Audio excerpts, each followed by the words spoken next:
The Ontario Liberals have released their full platform, the last party to do so, which means you can now start comparing each contender before the June 2nd election. The biggest Liberal plank released today, housing. They say they will build more and make it more affordable to have a roof over your head. The Ford Conservatives with no plan, and on the other hand, the NDP with no numbers, no costing. Neither approach makes sense. The Liberal plan will bring back rent control across the province, something the Ford government stopped when it was elected. The Grits also promised to build 1.5 million new homes in the next 10 years as the cost of housing soars due to limited supply. That's the same number the NDP and PCs are promising. The Liberals also vowed to tax landlords who leave properties vacant and impose levies on developers who stall on building. This plan that is balanced and thoughtful and responsible and fully costed is a plan that will give the people of this province relief.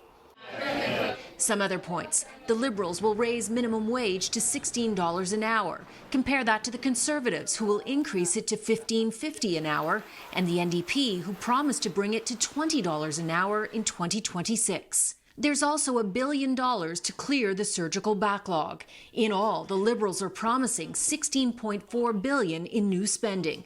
They say they'll balance the budget the same year Doug Ford is promising to by 2026-2027. However, Del Duca is leaving himself some wiggle room and says it could change if there are unforeseen circumstances. And he repeated this line a number of times. The Ontario Liberal Party has new leadership. After 15 years in power, the Liberals were decimated by voters in the last election, even losing party status. Do you think voters believe the Liberals have been in the doghouse long enough? There are no shortcuts in life to success. You can't just sort of wake up and wave a magic wand and hope that, you get whatever you're looking for. There is only one way. There's only one way to achieve. This is what I was taught. Work hard.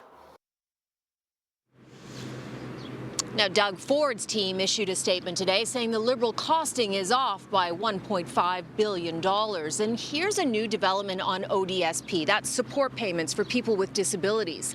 A single person only receives $1,169 a month to live on, well below the poverty line. The Liberals are promising to raise ODSP rates by 20% over 2 years. The NDP will raise it by 20% immediately, and the Green Party will double it. Up until 2 weeks ago, Doug Ford has always said he will take care of people with disabilities, but if they can work, they should get a job. No mention of increasing rates. Well, today, the PCs announced they will raise ODSP rates by 5%.